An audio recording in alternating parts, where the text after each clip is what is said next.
So let's compare Isaiah 22, verse 18, and we'll compare it to Matthew 16, verse 19.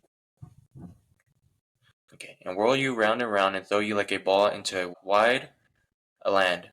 There you shall die, and there you shall be your splendid chariots, your shame of your master's house. I will thrust you from office, and will cast you down from your station.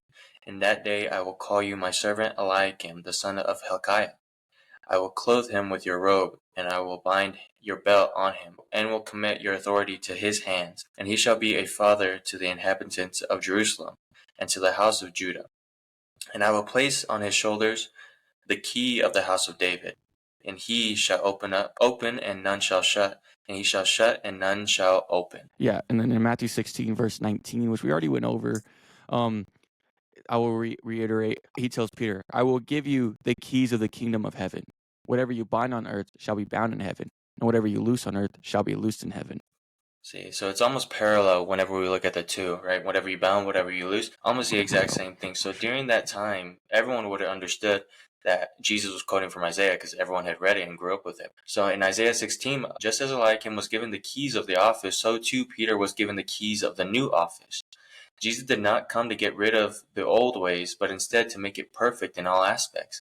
We can go further in identifying Peter as the authoritative key holder by seeing that there was no other instance where other apostles were exercising church authority and keys ever mentioned. In Matthew 18, the apostles get the power to bind and loose like Peter got in Matthew 16, but there was no mention of keys. This goes hand in hand because in the king's cabinet in the Old Testament, all the ministers can bind and loose, but the prime minister, which Eliakim was, and holds the keys, and can bind and loose or loose what they have bound. He has the final say. In the Old Testament, the king as topic, we can see that Martin Luther also writes about the keys belonging to Peter and the authority that was given to him. Even Martin Luther, the one who started the Reformation, he understood that Peter was given the keys and had some kind of authority too.